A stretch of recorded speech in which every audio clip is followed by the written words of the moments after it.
Selamat malam Bapak Ibu Saudara yang kekasih dalam Tuhan Yesus Kristus. Pada hari ini kita akan merenungkan firman Tuhan. Tapi sebelumnya mari kita berdoa mohon bimbingan Roh Kudus. Tuhan, saat ini kami mendengarkan sabda-Mu sebelum kami beristirahat. Kiranya firman-Mu senantiasa menjadi suluh dan pedoman dalam kehidupan kami. Bersabdalah ya Tuhan, dalam nama Yesus kami berdoa mengucap syukur. Haleluya. Amin. Pembacaan kita pada hari ini terambil dalam surat Ibrani. Ibrani pasal 11. Ibrani pasal 11 ayat 8 sampai 12. Ibrani pasal 11 ayat 8 sampai 12 yang mengatakan, karena iman Abraham taat ketika ia dipanggil untuk berangkat ke negeri yang akan diterimanya menjadi milik pusakanya, lalu ia berangkat dan tidak mengetahui tempat yang ia tuju.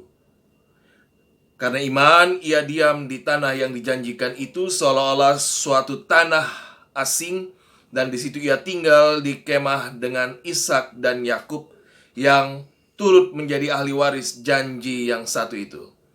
Sebab ia menanti-nantikan kota yang mempunyai dasar yang direncanakan dan dibangun oleh Allah. Karena iman ia juga dan Sarah beroleh kekuatan untuk menurunkan anak cucu walaupun usianya sudah lewat, karena ia menganggap Dia yang memberikan janji itu setia. Itu sebabnya, maka dari satu orang, malahan orang yang telah mati pucuk, terpancar keturunan besar seperti bintang di langit dan seperti pasir di tepi laut yang tidak terhitung banyaknya. Demikianlah firman Tuhan. Bagi Tuhan, tidak ada yang mustahil dalam hidup ini. Di dalam Tuhan semua menjadi mungkin dan ada jalan keluar. Rekap bacaan kita hari ini mau mengajak kita melihat iman Abraham dan Sarah. Iman Abraham terlihat ketika ia meninggalkan zona nyaman dan aman di negeri Ur bersama orang tua dan keluarga besarnya. Ia meninggalkan tanah airnya untuk mengikuti panggilan Tuhan menuju tanah air baru dengan akan memberinya keturunan banyak seperti bintang di langit dan pasir di pantai. Iman Sarah terlihat ketika di usia yang sudah tua untuk memiliki anak. Secara medis itu tidak mungkin terjadi, tetapi Tuhan menganugerahkan seorang anak lahir dari rahimnya. Awalnya ia menertawakan janji Tuhan yang akan memberikan seorang anak laki-laki, tetapi akhirnya ia tertawa bahagia. Akhirnya anaknya diberi nama Ishak, karena ia membawa tawa sukacita dalam kehidupan rumah tangga Abraham dan Sarah. Satu hal yang kita pelajari dari Imam Abraham dan Sarah, yaitu sabar. Kita diajak untuk melakukan hal yang menjadi bagian kita untuk kita lakukan. Jangan pikirkan yang belum kita bisa lakukan atau kita khawatirkan. Karena hidup kita ditentukan oleh apa yang kita lakukan, bukan yang kita khawatirkan. Kerjakan bagian kita, sisanya Tuhan yang berkarya bagi kehidupan kita. Menunggu jawaban Tuhan tidak semudah membalikkan tangan. Karena menunggu adalah pekerjaan yang sangat melelahkan.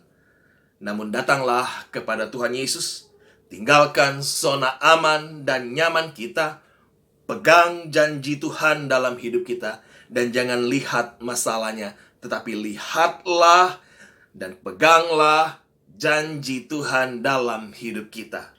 Ketika kita setia dan percaya akan janji Tuhan, maka kita akan melihat pemeliharaan Tuhan atas hidup kita, ya dan amin.